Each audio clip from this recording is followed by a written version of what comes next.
Positive বললে কি হয় জানেন?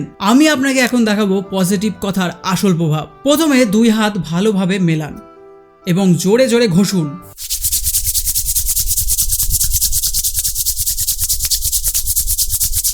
তারপর নিজের হাতের এই অংশটাকে 4-5 বার হালকা করে চাপ দিন। আর ঠিক একইভাবে অন্য হাতটিতেও। এবার একটা হাতকে নেগেটিভ আর অন্য হাতকে পজিটিভ বলুন। তোমার দ্বারা কিচ্ছু হবে না, তুমি বোকা, I hate you, I hate you. আর এইটাকে পজিটিভ বলুন, তুমি খুব ভালো, তোমাকে আমি ভালোবাসি, তুমি সব কিছু করতে পারো, I love you, I love you. এবার হাত দুটোকে হালকা করে একসাথে ধরুন।